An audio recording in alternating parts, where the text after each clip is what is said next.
Democrats, because of the Biden presidency, because they lied about Joe Biden's condition, because they lied to the country about the inflationary impacts of his policies, have dug themselves the deepest hole they've ever been in the history of their party. That's number one. Number two, cultural radicalism. I mean, when the hills you're willing to die on are boys and girls sports, paying for transgender surgeries of inmates, which Kamala Harris had in the last election. When you're willing to die on these hills, when you're willing to go and say Maryland man unfairly deported back to his home country, I mean, when you're willing to die on all these 80-20 hills, eventually your approval rating will wind up, I'm no mathematician, but around 20. Yeah, exactly. They're getting there. And so this hole they've dug themselves in, like if I can't trust you not to put a boy in my daughter's locker room, why would I talk to you about taxation policy or inflation or tariffs or anything else? You're trying to put a boy in my girl's locker room. That's right. Why? There are all kinds of political opponents of Donald Trump who are willing to take their own credentials and their own credibility and make crazy predictions, not because they necessarily fully believe that that's what's going to happen, but because they're wish casting it. They want it to happen. They want the economy to fall apart. They want our international relations to fall apart. They want peace to fall apart. They want all these bad things to happen because what's most important to them, of course, is to say, I told you so. That's what they want. And yet it looks like right now Trump is succeeding on so many fronts. Let's hear from Bill Maher. My new friend Bill Maher had this to say about all these trade deals that Trump is rolling out. I remember along with probably most people, were saying at the beginning, oh, you know, by the 4th of July, somebody had a thing how the country was, the economy was going to be tanked by then. And I was kind of like, well, that seems right to me. But that didn't happen. And I would have thought, and I got to own it, that that these tariffs were going to sink this economy by this time, and they didn't. I mean, that's Bill Maher, and he's exactly right. I mean, you had all these people who rushed out to claim that the American economy was going to collapse on Trump's theory. At the time, I remember saying, you know, if this works, it's going to be the most incredible bet on America that's ever been made. And when you look at the trade deals, you know, it was UK a few weeks ago, the Japan framework was rolled out last week, this European Union deal, this is $1 trillion deal. From Cindy Sweeney saying she has good genes, from Democrats wishing for America to fail, it seemed like the left has been struggling to control the narrative. And one of the reasons, I think one of the many reasons why, is I think a lot of people, especially Americans, many people is just tired of the victimhood Olympics. We're just tired of people playing victim over perceived slights, not actual slights. If you actually got attacked because of the color of your skin, that's unfortunate. And we'll call that out and condemn it in all its forms. But if you're perceiving being offended, and this is some of the things that I think woke people don't seem to understand how they come across. Woke people come across as spoiled, entitled children. This is my observation. Let me know yours in the comment section. But I think this is the number one reason why their hold on culture is crumbling. Why many people are leaving the Democratic Party. As you saw from the intro, Scott Jennings' point makes a good point. If you can't even if you can't even acknowledge falsifiable things like a man can't be a woman and a woman can't be a man, what makes you think I want to talk economics with you? What makes you think I want to trust a party where Kamala Harris, their leading candidate, rose $1.2 billion and still ended up $20 million in debt? And you wanted her to manage the finances of the country? If someone told you, hey, I rose more money than you, but I end up being more in debt than you, would you trust them with your finances? Hell no. And this is what the Democratic Party has shown themselves to be. I make a joke all the time on this channel that the Democratic Party needs to be in timeout for 10 years because this is how they acting. Democrats are out here raging about a woman, an attractive woman saying she has good genes. If I said I had good genes, they'll call me a Nazi racist. This is craziness. And it goes back to this point of white guilt that I talk about a lot. I used to talk about a lot on this channel. And I did a video about the inconvenient truths about victimhood. And I think I'll play a clip for you here in this channel of what I was saying a year ago. But before then, I want to play this clip of essentially the leftist narrative crumbling in real time as they try to cancel Cindy Sweeney because she acknowledged the reality that she's an attractive person who happens to have blue eyes and blonde hair. Let's take a look. Don't forget to boycott American Eagle for their racist shit online, talking about blue jeans and white people. Boycott American Eagle. Boycott the shit out of them. Boycott American Eagle. Do not buy them and cancel this person. Again, these people are so insufferable, and takes like this are desperate and pathetic. If you're in the market for jeans, I recommend go get you some American Eagle jeans.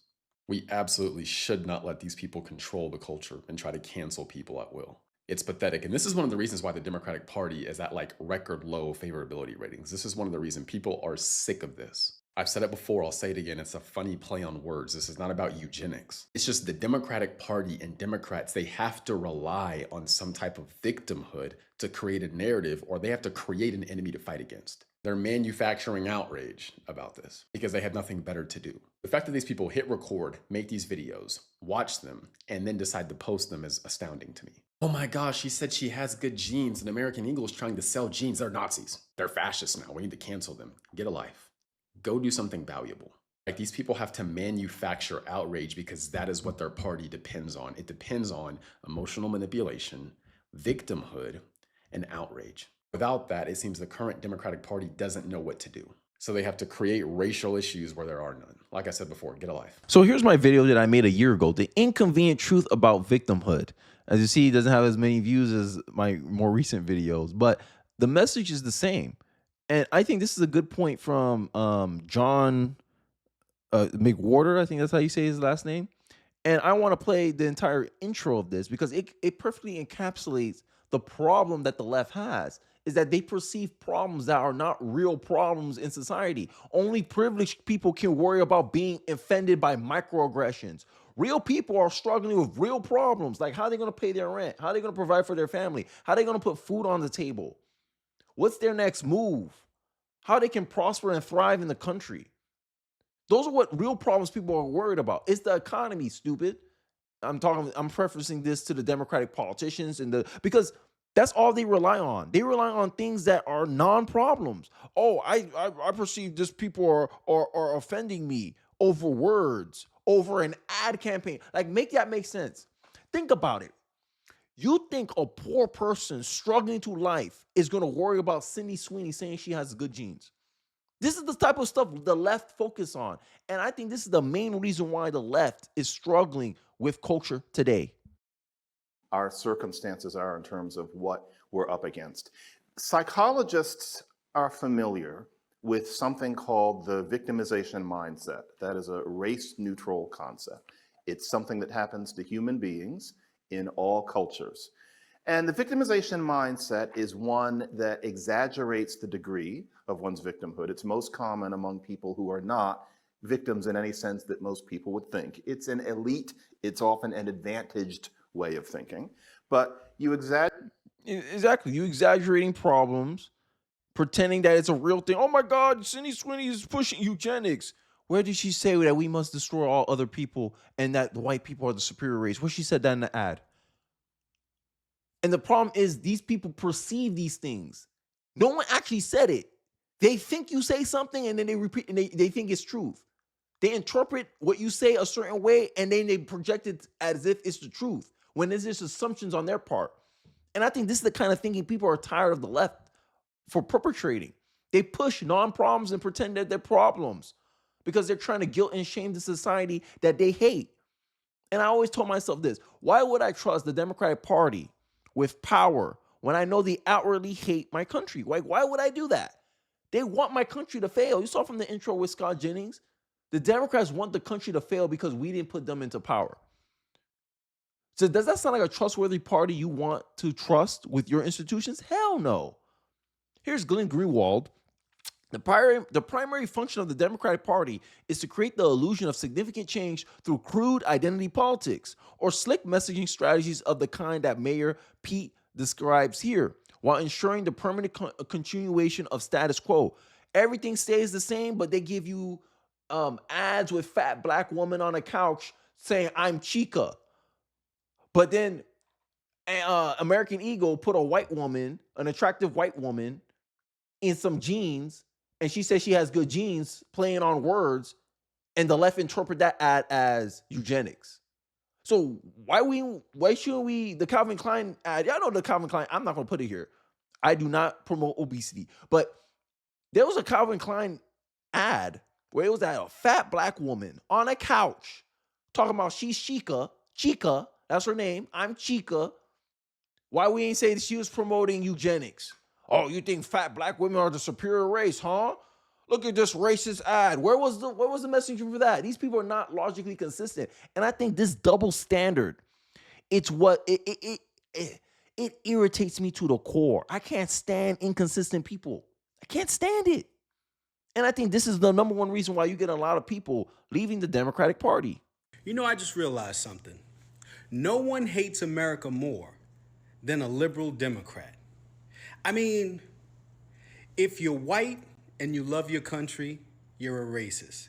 If you black and you love your country, you're an Uncle Tom. I mean, there's no satisfying this group of people. Just face it. Democrats have fought against everything that was pro-American in the last several years. Never mind what they've been doing since Trump took office. But time and time again, they have shown that foreigners and other interests are much more important than American people. And you've made it perfectly clear. I mean, if the Trump administration or the last 6 months of the Trump administration hasn't shown you anything, it has shown everybody that Democrats hate America. But they hate Donald Trump more. So in hating Donald Trump, they hate America because I feel like they want to retaliate against the people who helped put him in office. So in turn, they're going to make everybody suffer. So this is going to be a very interesting 4 years because now they have these judges that try to stop and block everything that this man tries to push. You guys are screaming about the Epstein files. Who's stopping that? Federal judges that were appointed by Barack Obama. Make it make sense. Yet, Trump is getting the blame for it. How, Sway? No one hates America more than a liberal Democrat. Wow. This is why the Democrats aren't unpopular with Americans. Like, if you found out a party hated you for where you were born, how you were raised, how you were brought up, would you put that party in power? Hell no. And that's what the Democrats are getting. They're reaping what they're sowing. The American last agenda. This is I mean, it don't get more common sense than this. And all the tricks and tactics that Democrats were used to relying upon, race hustling, victimhood Olympics, emotional manipulation. It's hard to emotionally manipulate people into doing things that are just delivering bad outcomes. It don't matter about your intentions. It's about the outcomes. If you have good intentions, oh, I love this person, but my actions continuously hurt them, eventually you can't gaslight people no more into going along with your nonsense. And this is something I think Democrats are slowly not realizing. As crazy as it is, these people still double, triple, quadruple down on their nonsense. They still going all in. And Chuck Schumer is a perfect example of this. I'm going to show my guy here, Jeffrey. I just want to play this snippet of Chuck Schumer. You know, he's that old guard Democrat, right? He's still doing the same ish he was doing 20, 30, 40, 50 years ago. My goodness. Democrats, they don't learn. They don't adapt because they never cared about what Americans actually wanted. They only cared about preserving and getting power. And they'll stick to tactics that give them that. I talk about how I believe Democrats emotionally manipulate black people into voting for them by saying that Republicans are racist, conservatives are this, conservatives hate you, conservatives are for the rich and wealthy. But then when you look at the facts, when you do your own evidence, you do your own research, hey, 9 out of the 10 richest county vote and donate to the Democratic Party. How is that, Sway? Hey, majority of hedge fund managers and hedge funds in general, wealth management, 90% plus, they donate to the Democratic Party. Huh. But I thought conservatives were the party of the rich and white. Recent statistics have shown that majority of white people vote Democrat, right? And Republicans are becoming more diverse. There's more people, more minorities who align with the Republican Party because we just stopped listening to Democrats' BS. A critically thinking person goes, Democrats, of course, the Democrat will say Republicans are racist because they don't want you to listen to their message. And here's why, because you start realizing Democrats offer nothing more than emotional platitudes, while Republicans somewhat tell you the reality of things. And this is why they get the label of they don't like to do anything. Because Republicans know the limits of the government. Hey, we can't really be doing that. Look at our budget. Look at what other problems we're dealing with.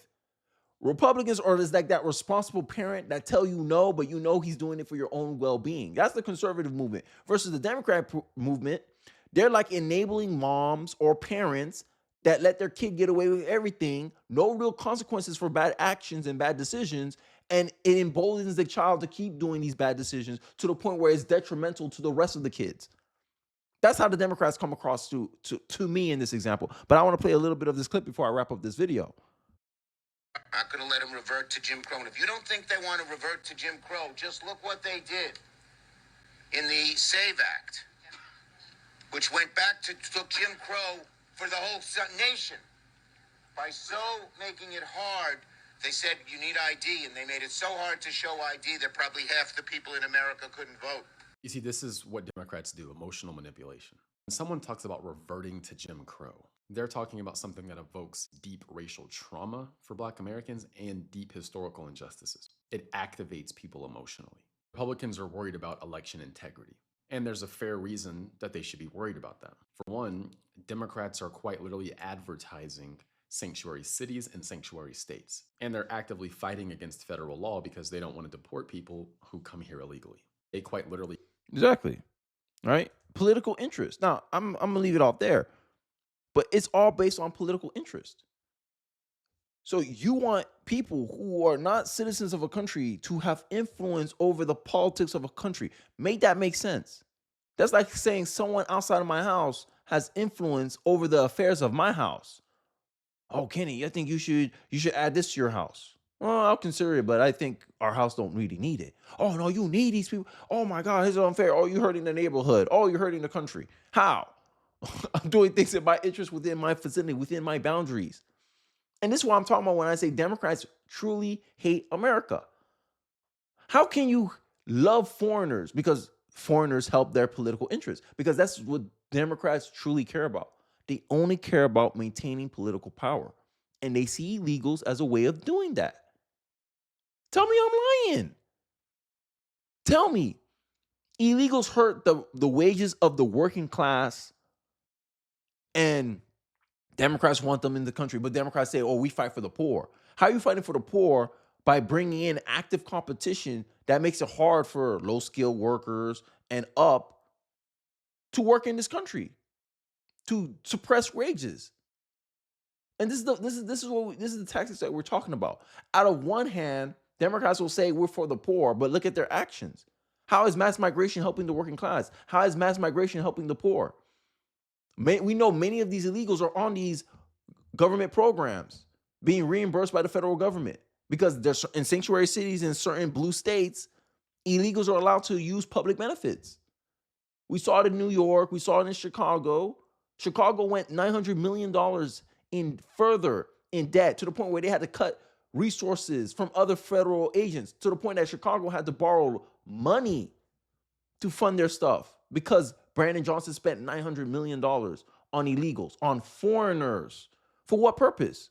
You think these people will do something for nothing out of the kindness of their heart? Hell no. Democrats wouldn't even house illegals in their own house. What makes you think that they want to spend millions and billions of taxpayer money on them unless they're getting something back in return? And this is the motivations that you critically thinking people starts questioning about the Democratic Party. You sitting here saying that, oh, we're for America, all this stuff, but you're not patriotic. A lot of your ideology preaches that America is bad, America is this, America is that, America is the greatest evil on the earth. But your ass want to stay here. You want to stay in this country. You want to demonize our country within the country. You don't want to leave the country. You talk about Mexico's a better country, but you're no living there. You're not living there. Make it make sense. And I think people are just tired of it. Like, tired. You don't understand how tired we are with liberal fatigue, Democrat fatigue, American hating fatigue. We tired of all that. And that's what the Democrats represent. It don't matter how much the Democrats change their messaging, right? Their attitudes, their actions. I don't know what it is. But all I know is we can't trust Democrats as far as we can throw them. At least not within the Trump era. maybe 10 years down the line, when they get their act together, when they start actually pushing things and actually offering something to the American people, maybe we'll trust them with power again. But until then, Democrats, stay in timeout. Let me know your thoughts in the comment section below. I'd like to hear your thoughts and your perspective in the comment section below. Don't forget to like, comment, subscribe. Please share this video if you feel so inclined. It really does help me out in the algorithm. And I'll catch you guys on the next one. Peace.